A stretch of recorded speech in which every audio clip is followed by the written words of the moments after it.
Good morning. Celkon mobile సమర్పిస్తున్న business breakfast షోకి స్వాగతం. సో కార్యక్రమం కొద్దిగా ఆలస్యంగా ప్రారంభమైంది. సో బ్రేక్ టైంని కూడా మనం ముందుగానే తీసేస్తున్నారు కాబట్టి ఇక్కడ నుంచి అంతరాయం లేకుండా కార్యక్రమాన్ని నిర్వహించుకునే వీలుంది ప్రోగ్రాం ఆశాంతం కూడా. ఇక ప్రపంచంలో అందరికంటే గొప్ప ప్రొఫెషనల్స్ ఎవరు అంటే ఎంటర్ప్రెన్యూర్స్ అంటాను నేను. ఎందుకంటే ఓ టీచర్ కావచ్చు, డాక్టర్ కావచ్చు, మరొక ఇంజనీర్ కావచ్చు, ఎవరైనా సరే ఇవాళ ఎంటర్ప్రెన్యూర్స్ కల్పించే ఉపాధిపైనే ఆధారపడి జీవించే పరిస్థితి. సో అందరికీ అన్నం పెట్టే రైతు కూడా ఎంటర్ప్రెన్యూర్స్ మీదే ఆధారపడాలి ప్రస్తుతం. అటువంటి పరిస్థితుల్లో ఉన్నాం మనం. So entrepreneurs are wealth creators. So సంపద సృష్టికర్తలు వీళ్ళు. సో ఎంటర్ప్రెన్యూర్స్ కంటే గొప్ప వ్యక్తులు ఈ ప్రపంచంలో లేరంటాను నేను. సో అందుకే TV5 ఈ ఎంటర్ప్రెన్యూర్స్ అందరినీ సత్కరించే బాధ్యత చేపట్టింది బిజినెస్ లీడర్ అవార్డ్స్ 2015 రూపంలో. సో చిన్న మధ్య తరహా ఆర్ ఈవెన్ పెద్ద పరిశ్రమల వ్యాపార సంస్థల అధిపతులు, ఆయా సంస్థల వెనుక ఉన్న వ్యక్తులు, ఆయా సంస్థలు వీరందరినీ సత్కరించే బాధ్యతను చేపట్టింది. సో తప్పనిసరిగా అప్లై చేయండి. ఏప్రిల్ 3వ వారంలో నిర్వహించబోయే బిజినెస్ లీడర్ అవార్డ్స్ ఈవెంట్లో వీరందరికీ సత్కారం లభించనుంది. సో ఏ రంగానికి చెందిన వ్యాపార సంస్థలైనా, వ్యక్తులైనా ఎంటర్ప్రెన్యూర్ ఆఫ్ ది ఇయర్ లేదా innovator of the year, startup company of the year, ఇలా రకరకాల అవార్డ్స్ను వినే అవకాశం కల్పిస్తుంది. ఇవాల్టి ఎకనామిక్ టైమ్స్ అలాగే టైమ్స్ ఆఫ్ ఇండియా 3వ పేజీల్లో ఈ ప్రకటన కూడా వెలువడింది ఇవాళ. సో ఈ ప్రకటనలో పూర్తి వివరాలు ఉన్నాయి. మరిన్ని వివరాలు www.tv5news.in ఈ సైట్లో కూడా మీకు అవసరమైన సమాచారం మొత్తం దొరుకుతుంది. సో తప్పనిసరిగా ఇవాళే నామినేషన్స్ పంపించండి. నామినేషన్స్ పంపడానికి ఆఖరి తేదీ మార్చి 21. ఇక మార్కెట్స్ పరిస్థితికి వస్తే గ్లోబల్ మార్కెట్స్ ఈ ఉదయం నష్టాల్లో ట్రేడ్ అవుతున్నాయి. మండే మార్నింగ్, లాస్ట్ ఫ్రైడే కూడా యుఎస్ మార్కెట్స్ భారీ నష్టాలతో క్లోజ్ అయ్యాయి. అంటే ఈక్విటీ మార్కెట్స్కు ఎకానమీకి ఒక నెగిటివ్ ట్రెండ్ కనిపిస్తుంది. అంటే ఎకానమీ వృద్ధి చెందుతోంది, యుఎస్లో వడ్డీ రేట్లు పెరుగుతాయి అన్న వార్తలు రాగానే మార్కెట్స్ పడ్డాయి. ఇన్ఫాక్ట్ ఫిబ్రవరి నాన్ ఫామ్ పేరోల్స్ అంచనాల కంటే మెరుగ్గా రావడంతో ఇప్పుడు యుఎస్లో అనుకుంటున్నారు ఫెడ్ రేట్ హైక్ అనేది బహుశా అడ్వాన్స్ చేయొచ్చు, సెప్టెంబర్లో కాకుండా జూన్ నాటికే వడ్డీ రేట్లు పెరిగే అవకాశం ఉంది అంటూ. సో దీంతో డాలర్ బాగా స్ట్రెంత్ పుంజుకుంది. 97.73 దగ్గర ఉంది ఇప్పుడు డాలర్ ఇండెక్స్. ఆల్మోస్ట్ ఇక 100కి చేరువవుతోంది. అంటే ఇది 12-year హై లెవెల్ ఇది. సో ఈ పరిస్థితిలో వడ్డీ రేట్లు పెరిగితే ఈక్విటీ మార్కెట్స్కు ఏదైతే ఇప్పటిదాకా ఉన్న ఈజీ మనీ పాలసీ ఉందో దీన్ని డిస్కంటిన్యూ చేస్తున్నారు కాబట్టి ఈక్విటీ మార్కెట్స్లోకి నిధుల ప్రవాహం తగ్గుతుందన్న అంచనాలు, ఇటువంటి రకరకాల కన్సర్న్స్, గందరగోళాల మధ్య గ్లోబల్ మార్కెట్స్ నెగిటివ్గా నష్టాలతో ట్రేడ్ అవుతున్నాయి. ఇండియన్ మార్కెట్స్ కూడా నష్టాలతో ఓపెన్ అయ్యే అవకాశాలు కనిపిస్తున్నాయి. మేబీ ఒక 50 to 60 points gap down opening మనం ఇవాళ చూసే అవకాశం కనిపిస్తుంది నిఫ్టీ పరంగా. సో ఈ వారం గ్లోబల్ క్యూస్ డామినేట్ చేయబోతున్నాయి. మార్చి 12న ఆఫ్కోర్స్ మన ఎకానమీకి సంబంధించి చూస్తే లాంగ్ వీకెండ్ తర్వాత ఇవాళ మార్కెట్స్ ప్రారంభమవుతున్నాయి. ఈ వారంలో మార్కెట్స్ని ప్రభావం చేయబోయే అంశాలు లోకల్ ఫ్యాక్టర్స్ చూసుకుంటే మనకు 12th రోజు ఫిబ్రవరి నెల సిపిఐ అలాగే జనవరి నెల ఏఐపీ నెంబర్స్ వెలువడతాయి. ఇది కొంత మార్కెట్స్ను ఇంపాక్ట్ చేసే అంశం. అలాగే ఈ సిరీస్లో మనం చూస్తున్నాం బ్యాంక్ నిఫ్టీ లీడర్షిప్ కోల్పోయింది. సో ఇప్పటికి ఆల్ టైమ్ హైస్ లెవెల్ నుంచి నిఫ్టీ కేవలం 2% దూరంలోనే ఉంటే బ్యాంక్ నిఫ్టీ మాత్రం 6% దూరంలో ఉంది. సో బ్యాంక్ స్టాక్స్ వీక్గా ఉన్నాయి అండ్ నిఫ్టీ ఇవాళ గ్యాప్ డౌన్ ఓపెనింగ్ కోసం సిద్ధమవుతోంది. ఇది మనం గమనించాల్సిన అంశాలు. 8800 మేబీ అటువంటి లెవెల్స్ మళ్ళీ టచ్ చేసే అవకాశం ఉంది. 8800 తర్వాత మళ్ళీ 8750 లాంటి లెవెల్స్ అక్కడ చాలా స్ట్రాంగ్ సపోర్ట్ మార్కెట్స్ ఉంది నిఫ్టీకి సంబంధించి. సో మేబీ కొంత వీక్నెస్, షార్ట్ టర్మ్ వీక్నెస్ మాత్రం మనం చూడబోతున్నాం. ఎందుకంటే డాలర్ పుంజుకోవడం అనేది రూపాయి కూడా నష్టం. అండ్ ఆఫ్ కోర్స్ ఇది ఐటీ లాంటి సెక్టర్స్కు, ఫార్మా లాంటి సెక్టర్స్కు పాజిటివ్ అయినా కూడా మిగతా సెక్టర్స్కు కొంత నెగిటివ్ పరిణామం ఇది. సో అందువలన ఆఫ్ కోర్స్ మనం ఎప్పుడు చెప్తున్నట్లుగానే బై ఆన్ డిక్లైన్స్, మంచి స్టాక్స్ను తప్పనిసరిగా ఇటువంటి డిక్లైన్స్లో కొనుక్కోవచ్చు, ఇటువంటి డిక్లైన్స్ను అందుకోసం వాడుకోవచ్చు. సో ఈ అంశాన్ని దృష్టిలో ఉంచుకోవాలి. మార్కెట్స్ పరిస్థితి గురించి మాట్లాడేందుకు మనతో అనలిస్ట్ సిద్ధంగా ఉన్నారు. సో వీకెండ్ కొంత మనం నెగిటివ్నెస్ చూసాం మార్కెట్స్లో. ఈ మార్నింగ్ కూడా అదే ట్రెండ్ కనిపిస్తుంది. సో ఇన్వెస్టర్స్ ఏం చేయాలి ఈ సమయంలో? Yeah, basically investors should take the opportunity and over the next few trading sessions. ఎందుకంటే మనకి ఇంటర్నేషనల్లీ చూసుకుంటే అమెరికాలో డేటా స్ట్రాంగ్ వస్తుందండి. All data points are getting extremely strong economy wise. కాబట్టి వాళ్ళు ఇంట్రెస్ట్ రేట్స్ త్వరగా రేస్ చేస్తారనే భావన ఒకటి చాలా స్ట్రాంగ్ గా బిల్డప్ అవుతుంది. సో ఈ కారణం మూలన డెఫినెట్లీ ఐ థింక్ కొద్దిగా రూపీ మళ్ళీ స్ట్రెంగ్తన్ అవుతుంది వీక్నెస్ నుంచి అనే ఎక్స్పెక్టేషన్స్ చాలా ఎక్కువ ఉన్నాయి. అందుకని probably a few export lead sectors May do well, but overall గా మనం we are still due for time wise correction కాబట్టి మనకి డెఫినెట్లీ కొద్దిగా for a few more trading sessions కాస్త కన్సాలిడేషన్ టు సెల్లింగ్ జోన్ లోనే ఉండే అవకాశం ఎక్కువ ఉందండి. బట్ మనకి మళ్ళీ చూసుకుంటే ప్రెషియస్ మెటల్స్ కానివ్వండి, క్రూడ్ ఇవన్నీ కూడా క్రాక్ అవుతున్నాయి. సో లాంగ్ రన్ లో ఇది మళ్ళీ మనకి దోహదపడుతుంది. It's a plus point for India also. So this should be used అంటే over the next few weeks. మనకి ఎట్లాగో March 31 అయిన తర్వాత మళ్ళీ రిజల్ట్ సీజన్ నాయిస్ అనేది ఎక్కువ పెరుగుతుంది, ఎందుకంటే interest rate cut already recently వచ్చింది కాబట్టి. సో ఇవన్నీ మనం దృష్టిలో పెట్టుకుంటే over the next few trading sessions కొంచెం market consolidation to negative zone లో ఉన్నప్పుడు, కొద్దిగా సెల్లింగ్ వచ్చినప్పుడు I think people should start buying at the first price point and so next few trading sessions use it, especially export led అనేది మళ్ళీ కొద్దిగా focus లోకి వచ్చే అవకాశం ఉందండి. మనం ఆ స్ట్రెంగ్త్ అనేది ఫార్మస్యూటికల్ స్టాక్స్ లో చూసాం recently. Sun Pharma almost life time highs కి వెళ్ళింది. దిలీప్ సాంఘివారి he's become the richest man in the world. అలాగే లూపిన్ కానివ్వండి, క్యాటలా కానివ్వండి, రన్బాక్సీ కానివ్వండి, ఇవన్నీ కూడా చాలా స్ట్రాంగ్ అవుతున్నాయి. So next few trading sessions కొంచెం ఇంట్రెస్టింగ్ గా ఉంటాయి, కన్సాలిడేషన్ లో ఉంటాయి, కొద్దిగా టైమ్ వైజ్ కరెక్షన్ కూడా అయ్యే అవకాశం ఉంది. One should definitely buy stocks over the next few trading sessions at the first price point. Post results కొంచెం మనకి సెక్టోరల్లీ ఎటువంటి సెక్టర్స్ లో ఎక్సలెంట్ రిజల్ట్స్ వచ్చాయనేది చూసి we can increase the stake అండి. బట్ వీక్నెస్ లోనే investors should buy in to the market. So use this opportunity, by at the first price point. So ఈ short term weakness ను traders ఎట్లా ఉపయోగించుకోవాలి? Basically మనం Wednesday trading pattern పక్కన పెడితే కనుక ఏదైతే ఆర్బీఐ బూస్టర్ ఏదైతే వచ్చిందో ప్రాబ్లీ 0.25 బేసిస్ కట్ వచ్చినప్పుడు అది పక్కన పెడితే 9,008 మనం హై చూసాం నిఫ్టీలో. సో ప్రాబ్లీ ఐ థింక్ అది మనం తీసుకుంటే కనుక కన్సిడరేషన్ లోకి we are still closing below 9,000. So ఇక్కడ ఒక మైనర్ రెసిస్టెన్స్ వచ్చే అవకాశం ఉంది definitely. So trading zone will shift now to 8750 and 9,200 అని చెప్పొచ్చు. అదేవిధంగా మొన్నటి థర్స్డే రోజు చార్ట్ ఫార్మేషన్ చూస్తే ఒక మైనర్ హ్యామర్ ఫార్మేషన్ మనం చూసాం. సో హైయర్ లెవెల్స్ లో ఐ థింక్ బేర్స్ కొద్దిగా యాక్టివ్ ఉన్నట్టు అనిపిస్తుంది. This the indication. సో మనం 8849 ఏదైతే థర్స్డేస్ లో ఉందో ప్రాబ్లీ దాని కింద క్లోజ్ అవుతేనే ఐ థింక్ మనం ఫర్దర్ డిప్ వచ్చే అవకాశం ఉంది. సో 8791 అనేది 20-day మూవింగ్ యావరేజ్. సో దాని కింద క్లోజ్ అవుతే కనుక 8712 అండ్ ప్రాబ్లీ 8650 దాకా వచ్చే అవకాశం ఉంది. So traders strictly I think dips లో పొజిషన్స్ తీసుకోవాలి, long positions. Maybe options route is the better thing. So support zone 8836 and 8791 లో ఉంది. అదేవిధంగా రెసిస్టెన్స్ 8972 అండ్ 9008. సో ఈ లెవెల్స్ లోనే ట్రేడ్ అయ్యే అవకాశం ఉంది మార్కెట్. అదేవిధంగా బ్యాంక్ నిఫ్టీ కనుక చూస్తే మనం ఐ థింక్ కొంచెం స్ట్రెంగ్త్ కోల్పోయినట్టు కనిపిస్తుంది. సో పిఎస్యూ బ్యాంక్స్ కూడా మంచి సెల్ ఆఫ్ చూస్తున్నాం. మొన్నటి rally only because of private banks, అది కూడా probably IndusInd bank, Axis bank ఇలాంటి 2-3 బ్యాంక్స్ వల్లే బ్యాంక్ నిఫ్టీ పెరగడం చేసాం మనం. సపోర్ట్ జోన్ అనేది 19,536 అండ్ 19,365. సో 19,500 కింద క్లోజ్ అవుతే ఇంకో 300 to 400 పాయింట్స్ వెళ్ళే అవకాశం ఉంది. అలానే resistance zone is 20,068 and 20,286. So ఈ జోన్ లో ఒకసారి ట్రేడర్స్ సెల్ చేసే అవకాశం ఉంది.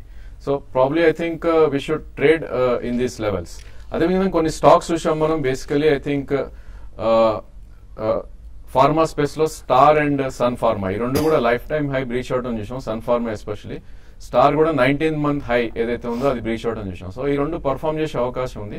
యాజ్ సచ్ మొత్తం ఫార్మా స్పేస్ అయితే డిఫెన్స్ అనుకుంటామో ఈ స్పేస్ లో I think one should look for buying. అదేవిధంగా మెటల్ స్పేస్ లో చూస్తే కనుక మనకి NMDC, sale and Tata steel ఇలాంటి స్టాక్స్ చాలా వీక్ గా కనిపిస్తున్నాయి. సో ఆల్మోస్ట్ మనకి స్వింగ్ లోస్ ఏవైతే ప్రీవియస్ లోస్ ఉన్నాయో బ్రేక్అవుట్ అని చూసాం. సో ఎన్ఎండిసి ఇలాంటి స్టాక్స్ అని పుల్ బ్యాక్స్ వస్తే probably one can go short in this. So pharma buying చేస్తూ ఐ థింక్ దాన్ని హెడ్ చేయాలంటే మెటల్ స్పేస్ లో షార్ట్ వెళ్ళటం would be the idea. Callers line లో ఉన్నారు. వైజాగ్ నుంచి Venugopal first caller. Hello sir, good morning everyone. Morning అండి, అడగండి. అదే ఐకాల్ నా దగ్గర 1,500 ఉన్నాయండి అట్ 60 రూపీస్ అండి. ఓకే, అది బాగా పడింది, అది ఉంచమంటారు లేకపోతే సెల్ ఆఫ్ చేయాలి? రికాల్ ఏం చేయాలి? యా, కరెంట్ రేట్ లో ఉంచండి. Definitely I think you should have at least 12 to 18 months చూడండి. వాళ్ళు రీసెంట్లీ ఒక కంపెనీ యూరోప్ లో కొన్నారు కాబట్టి కొంచెం యూరో రూపీ పారిటీ మూలాన it has taken a dip. And అంతకు ముందు చాలా స్ట్రాంగ్ పర్ఫార్మ్ చేసిన కంపెనీ అండి. కరెంట్ రేట్ లో మాత్రం హోల్డ్ చేయమని చెప్తాను. సత్యనారాయణ ఖమ్మం నుంచి లైన్ లో ఉన్నారు. హలో సార్, అడగండి సత్యనారాయణ. సార్, ఇప్పుడు మా దగ్గర ఐసిఐసిఐ బ్యాంకు 333 తీసుకున్నాం సార్. ఎంఐఎం ఫైనాన్స్ 253 తీసుకున్నాం సార్.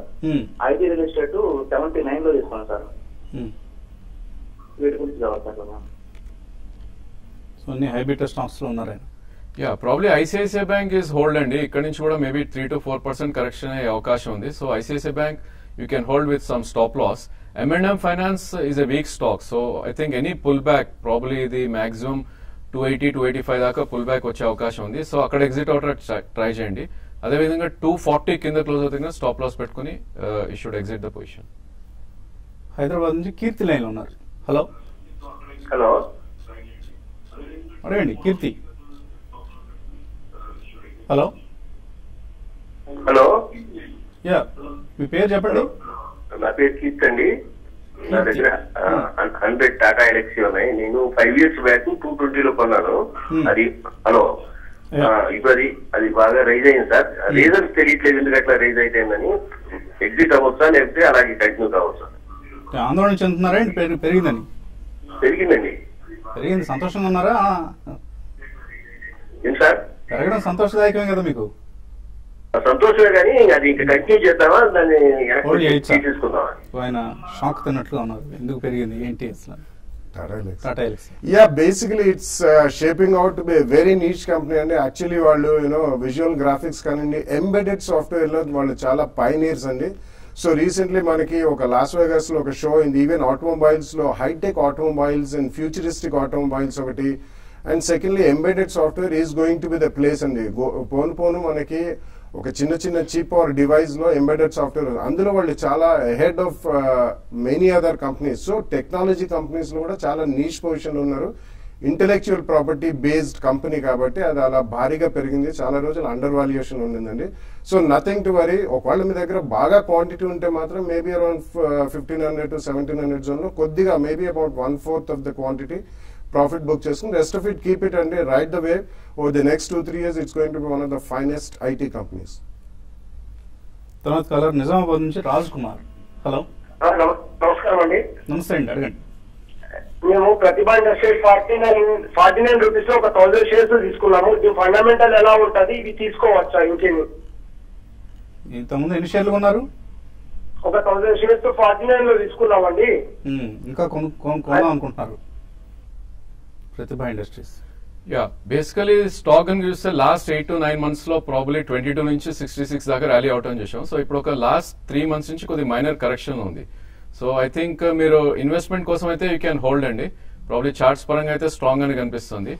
ఐ థింక్ 72 to 80 దాకా వెళ్లే అవకాశం ఉంది. ట్రేడింగ్ స్టాప్ లాస్ మటుకు 39 కింద క్లోజింగ్ బేసిస్ లో ట్రేడింగ్ స్టాప్ లాస్ పెట్టుకుని హోల్డ్ చేయండి. హైదరాబాద్ నుంచి శ్రీనివాస్ లైన్ ఉన్నారు. Hello Srinivas. Hello hello hello Srinivas sir. Srinivas మాట్లాడుతున్నా అండి. అడగండి సార్. ఈ ఎంఎస్సి ఎలక్ట్రానిక్స్ ఎల్ఈడి లైట్ లో ఉందండి, తీసుకోవచ్చండి అది కూడా? ఎల్ఈడి సెగ్మెంట్ లో ఉన్నంత మాత్రం తీసుకోకూడదండి. కంపెనీ ఎలా ఉంది, ఆపరేషనల్ పెర్ఫార్మెన్స్ ఎలా ఉంది అన్నది major criteria. So company bad గా ఉందండి, పరిస్థితి, ఆర్థిక పరిస్థితి అంత బాగాలేదు. ప్రమోటర్స్ కూడా కంపెనీని ఎటువంటి అంటే కష్టాల నుంచి గట్టెక్కించే ప్రయత్నాలు చేస్తున్నట్లుగా కూడా కనపట్లేదు. సో ఎప్పటికప్పుడు బ్యాడ్ రిజల్ట్స్ ప్రకటిస్తుంది. ఒక ఎల్ఈడి సెగ్మెంట్ లో ఉందన్న ఒకే ఒక్క అట్రాక్షన్ ఆధారంగా షేర్ ప్రైస్ కూడా పెరగడం చూస్తున్నాం. ఏదైనా రిస్క్ చేయొచ్చా మీకులో? నో ఐ డోంట్ థింక్ అండి. ప్రాబ్లీ ఎనీ స్టాక్ బిలో 10 ఈ స్టేజ్ లో టచ్ చేయకూడదు మనం. ఇది very thinly traded stock. 1 lakh 1.5 lakh కూడా ట్రేడ్ అవ్వట్లేదు per day. So 7 rupees stock 1 lakh అవడం అనేది పార్టిసిపేషన్ చాలా తక్కువ. సో ఇలాంటి స్టాక్స్ అవాయిడ్ చేయడమే better. Maybe if you are very interested 5 rupees 80 paisa stop loss పెట్టుకుని యూ కెన్ అటెంప్ట్. ఏలూరు నుంచి గురు Pratap Reddy. Hello good morning sir. Good morning, అడగండి. ఇది ఆర్బీఐ నిన్న హౌస్ ఫైనాన్స్ కంపెనీస్ సంబంధించి తీసుకున్న డెసిషన్ ఎల్ఐసి హౌసింగ్ ఫైనాన్స్ ఏమైనా ఉపయోగపడే అవకాశం ఉందా? ఇవాళ అది ఇంటర్నెట్ ఎలా బిహేవ్ చేస్తుంది? అలాగే డిఫాల్ట్ డిఫరెన్స్ ఉపయోగపడింది. ఇవాళ కూడా అదే ధోరణి కంటిన్యూ అవుతుందా? పిపవర్ డిఫెన్స్ ఆ రోజు ప్రైస్ రియాక్షన్ చూసాం మనం. బట్ ఇవాళ మళ్ళీ 6,000 crores వర్త్ ప్రాజెక్ట్స్ కు టాప్ బిడ్డర్ గా ఉంది అన్న వార్త కూడా వచ్చింది. No but that doesn't really help అండి. అంటే they are always been there, ముందు నుంచి ఉన్నారు. కానీ ఇప్పుడు ప్రైస్ డిస్కవరీ అనేది 63 rupees లో వాళ్ళు అక్వైర్ చేశారు, 66 లో ఓపెన్ ఆఫర్ వస్తుందన్నారు. కాబట్టి ఇప్పుడు ఈవెన్చువల్లీ ఫండమెంటల్స్ ఫాలో అండి. ఇది it's a good news that they are bidding for defence contracts. కాబట్టి మీరు long term at least about 2-3 year view ఉంటే మాత్రం 2 price points లో కొనండి. బట్ అదర్వైజ్ ఆల్రెడీ ఉంటే మాత్రం హోల్డ్ చేయండి. అలాగే ఈమెయిల్ సందేహాలు కూడా వచ్చాయి. జే షరీఫ్ అడుగుతున్నారు, SBI 296లో కొన్నారట, 2 months వెయిట్ చేస్తారట, చేయొచ్చు? Yeah probably you can hold అండి. ఇది ఒకటే స్టాక్ మనకి 200-day moving average about trade out అని చూస్తున్నాం. Strictly should have a stop loss below 278, maybe 315 to 318 మధ్యలో ప్రాఫిట్స్ బుక్ చేయాలి. వెంకట్ గుడిపూడి అడుగుతున్నారు, క్లారిస్ లైఫ్ సైన్సెస్ 2 సంవత్సరాల కోసం తీసుకోవచ్చు ఇక్కడ? Yeah, I think it's a good idea అండి. ఒక ఫస్ట్ ప్రైస్ పాయింట్ లో కొనండి, ప్రాబ్లీ అరౌండ్ 10 to 12% పడితే సెకండ్ ప్రైస్ పాయింట్ లో కొనండి. వాళ్ళు యాక్చువల్లీ రెసిడ్యూల్ బిజినెస్ లో కూడా దే డూయింగ్ రీజనబుల్ వెల్. వాళ్ళు ఇంజెక్టబుల్స్ లో ఉన్నారు. It's high niche area and pharmaceuticals. You can go ahead and by. DVS Krishna, margin trading వల్ల చాలా మంది డబ్బు నష్టపోతున్నారు, ఎందుకు ప్రభుత్వం కానీ సెబీ కానీ చర్యలు తీసుకోవట్లేదు? యా, బేసికలీ ప్రభుత్వం కానీ సెబీ కానీ అంటే మార్జిన్ ట్రేడింగ్ అనేది as it is future segment లో ఉంటేనే by it self nature and definition it's margin trading అండి. కాబట్టి మీలో ఉంటుంది ఒక ఫెసిలిటీ అనేది కల్పిస్తున్నారు అంతేనే కానీ మీరు దాంట్లో చేయమని చెప్పి ఎవరు కూడా నోబడీ ఈస్ ఫోర్సింగ్. కాబట్టి you have to be extremely careful. ఒక్కొక్కసారి ఇంట్రాడేలో చాలా మంది 5 times 10 times లెవరేజ్ తీసేసుకుంటారు. దట్స్ వెరీ డేంజరస్ అండి.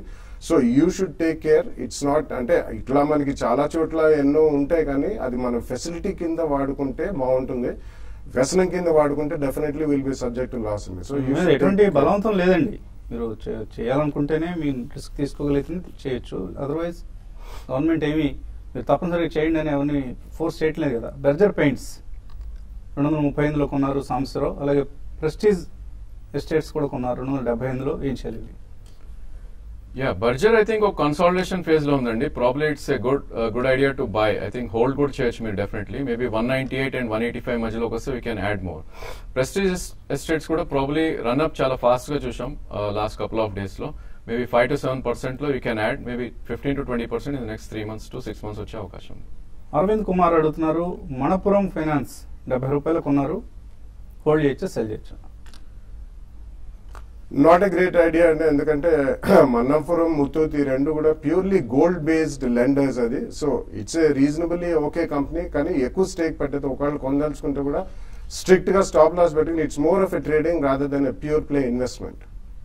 దస్తగిరి మొహమ్మద్ అడుగుతున్నారు, ఆంధ్ర బ్యాంక్ 65లో, లక్ష్మీనివాస్ బ్యాంక్ 95 కొన్నారు, 6 months కోసం హోల్డ్ చేయొచ్చా?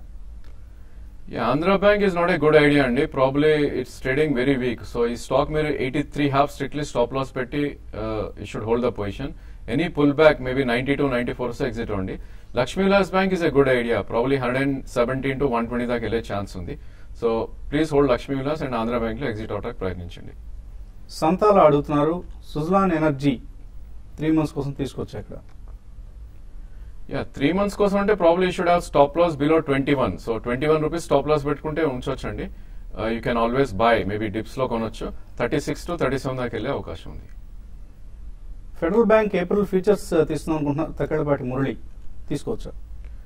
యా, ప్రైవేట్ బ్యాంక్స్ లో it's one of the strongest bank అండి. ప్రాబ్లీ మార్కెట్ కొద్ది డిప్ అయ్యే అవకాశం ఉంది. మేబీ ఇక్కడ ఫస్ట్ ప్రైస్ పాయింట్ లో తీసుకోండి 144 లో, సెకండ్ ప్రైస్ పాయింట్ అరౌండ్ 135 తీసుకోండి. 3 to 6 months లో 155 to 160 వచ్చే అవకాశం ఉంది. రంగనాథ్, ఫోర్టిస్ హెల్త్, మాస్టెక్ ఈ రేట్లో తీసుకోవచ్చా? Yeah, Mastek has been a outperformer అండి. చాలా స్ట్రాంగ్ ఉంది ఇన్ టర్మ్స్ ఆఫ్ వాళ్ళు స్ప్లిట్ కూడా చేస్తున్నారు కంపెనీని to hive it off and then different companies list చేయడం. I think you can buy at the first price point. Fortis you should have long term view on at least 2 to 3 years. First price point lo konandi 10-15%, second price point dip lo konandi. పల్టీ అన్న పేరుతో వచ్చింది. Camlin fine sciences, JK tyres ఈ రెండు current levels enter కావచ్చా? Yeah, Camlin fine మనం actually మంచి rally చూసామండి లాస్ట్ కపుల్ ఆఫ్ డేస్ గా చూస్తే కనుక. Probably you should wait for dips. Maybe 5 to 7% correction లో you can buy Camlin. JK tyres first price point ఇక్కడ కొనొచ్చు అరౌండ్ 120 లో, 110 లో సెకండ్ ప్రైస్ పాయింట్ తీసుకోండి. 3 to 6 months లో 140 దాకా వెళ్ళే అవకాశం ఉంది. పద్మ అడుగుతున్నారు, వినతి ఆర్గానిక్స్ లాంగ్ టర్మ్ కోసం కొన్నారట 530 లో, ఇంకా మరికొన్ని యాడ్ చేసుకోవచ్చా? It's a very good company and in terms of fundamentals, business model and profitability, and niche company, 1 or 2 chemicals వాళ్ళు చేసేది వరల్డ్ లో number 1 and 2. You can go ahead and buy అండి, కొద్దిగా డిప్స్ లో తీసుకోండి. సలీం అడుగుతున్నారు, బ్యాంక్ నిఫ్టీ మార్చ్ ఫ్యూచర్స్ 19,650 దగ్గర short cell చేశారు, ఏం చేయాలి? ఐ థింక్ నిన్నటి హై ఏదైతే ఉందో that should be stop loss అండి. ప్రాబ్లీ 20,043 అది స్టాప్ లాస్ పెట్టుకుని హోల్డ్ చేయండి. అదేవిధంగా 19,300 and 19,150 మధ్యకి వస్తే కనుక కవర్ చేయండి. Suresh Kumar, Saint Gobain KEI ఈ రేట్లో SIP చేయొచ్చా? Not a bad idea, and I think both of them are good companies. Saint-Gobain is going to be, one of the finest in terms of glass, and KEI cables lo manchi expansion undi. So rendu kuda SIP annaru kabatti definitely go ahead and do it. Shivakumar గతి Torrent Pharma CCL products hold చేస్తున్నారు. Exit కావచ్చా? ఇప్పుడు exit అయ్యి reenter కావచ్చు తర్వాత? No, probably on pullbacks అండి. CCL కూడా మనం ఆల్మోస్ట్ 159 ఏదైతే బాటమ్ ఫార్మేషన్ చేస్తాం, అదేవిధంగా గతి కూడా అరౌండ్ 220 దగ్గర సపోర్ట్ ఉంది. మేబీ పుల్ బ్యాక్స్ 5 to 7% వస్తే 50% you can attempt to cell to రీబై at lower levels. Okay అండి, ఇంకా మెయిల్స్ ఉన్నాయి కానీ సమయం కూడా మించిపోయింది. ఇది వాటి బిజినెస్ బ్రేక్ఫాస్ట్ షో. మధ్యాహ్నం 1:30 స్మార్ట్ ఇన్వెస్ట్లో మళ్ళీ కలుద్దాం.